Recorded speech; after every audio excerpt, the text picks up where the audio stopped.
हांसी में विकास रैली का आयोजन हुआ। विकास रैली में मुख्यमंत्री नायब सिंह सैनी ने बतौर मुख्य अतिथि शिरकत किया।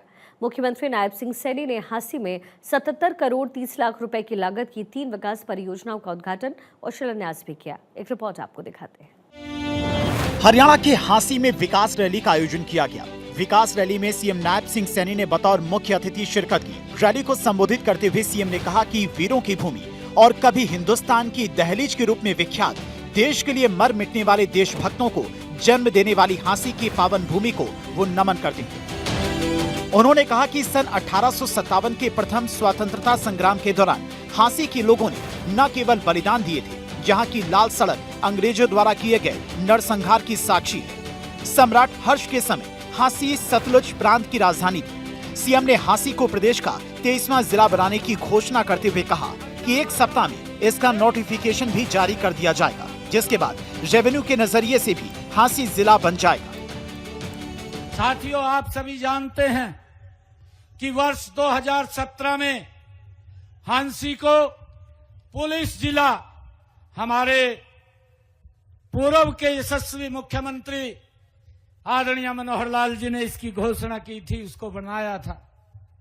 चुनाव से पहले जब मैं यहां आया था और यहीं आपके बीच में यह आचारसंहिता लग गई थी, मैंने कहा था कि कुछ अरमान हमारे दिल में रह गए हैं, वो अरमान अब मैं उजागर नहीं कर सकता, परंतु वो अरमान जो आपके हमारे दिल में बसे हुए हैं, मैं आज हांसी को हरियाणा का 23वां जिला बनाने की घोषणा करता हूं।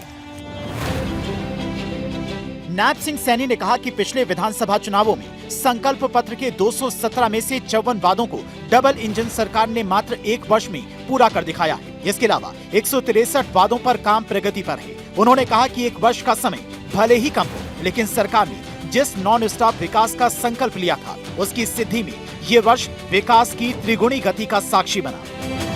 मुख्यमंत्री ने दीनदयाल लाडो लक्ष्मी योजना का जिक्र करते हुए कहा कि इस योजना के तहत सरकार द्वारा 2100 रुपए की वित्तीय सहायता दी जा रही है। ये हमारे बेटे बेटियों को जो पेपर देने के लिए गए हैं, मैं तो धन्यवाद करता हूं आप सबका कि आपके यहाँ पर भी अगर कोई पेपर देने के लिए आया, आप लोगों ने भंडारे लगा दिए, आप लोगों ने चाय की कमी नहीं छोड़ी, एक भी बच्चे को कोई दिक्कत नहीं आने दी। हमने सीटी के पेपर की भाइयों उसको सफलतापूर्वक करने का काम हमारी सरकार ने किया है।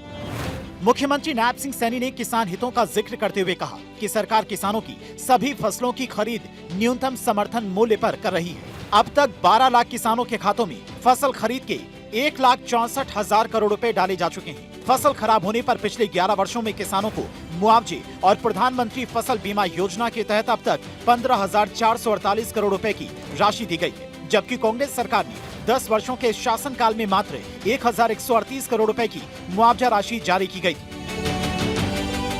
मुख्यमंत्री ने कहा कि सोनीपत से मुख्यमंत्री अंत्योदय परिवार उत्थान योजना का दूसरा चरण शुरू किया गया है। सरकार का लक्ष्य इसके माध्यम से गरीब परिवार की वार्षिक आय कम से कम 1,80,000 रुपए करना है। उन्होंने कहा कि सरकार ने वंचित रहेगी अनुसूचित जातियों को आरक्षण में उनका अधिकार देने का काम किया। सामाजिक सुरक्षा पेंशन में 200 रुपए की बढ़ोतरी कर इसे 32 रुपए मासिक किया गया। पिछड़ा वर्ग की क्रीमी लेयर आय सीमा को 6 लाख से बढ़ाकर 8 लाख रुपए किया गया। मुख्यमंत्री ने कहा कि प्रधानमंत्री नरेंद्र मोदी के नेतृत्व में प्रदेश निरंतर आगे बढ़ रहा है। जो कहा है वही किया जाएगा। हमारी नीति, नियत और नेतृत्व पूरी तरह से स्पष्ट है। उन्होंने कहा कि डबल इंजन सरकार ने भौतिक और मानव विकास के पैमानों पर हरियाणा को खुशहाल और विकसित राज्य बनाया है, लेकिन ऐसा विकसित हरियाणा कुर्सी से बाहर बैठे विपक्षी नेताओं को रास नहीं आ रहा है। जब से कांग्रेस पार्टी का जन्म हुआ आजादी के बाद, तब से भारत को लूटने का काम कर रहे हैं।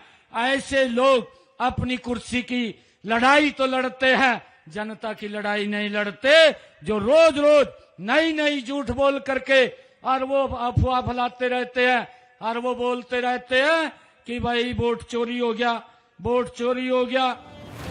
नायब सिंह सैनी ने कांग्रेस पर निशाना साधते हुए कहा कि कांग्रेस SIR के खिलाफ भी दुष्प्रचार कर रही है। उन्होंने कहा कि देश में वर्ष 1952 से लेकर अब तक कई बार गहन पुनर्निरीक्षण हुए हैं। इन वर्षों में अधिकांश समय देश में विपक्ष की ही सरकारी सत्ता में थी। तब तो ना तो लोकतंत्र खतरे में था, ना संविधान पर संकट था और ना ही चुनाव आयोग पर सवाल उठाए गए।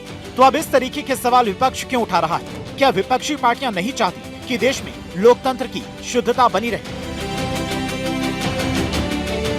चंडीगढ़ से डॉक्टर थानेश्वर शर्मा की रिपोर्ट, भारत 24।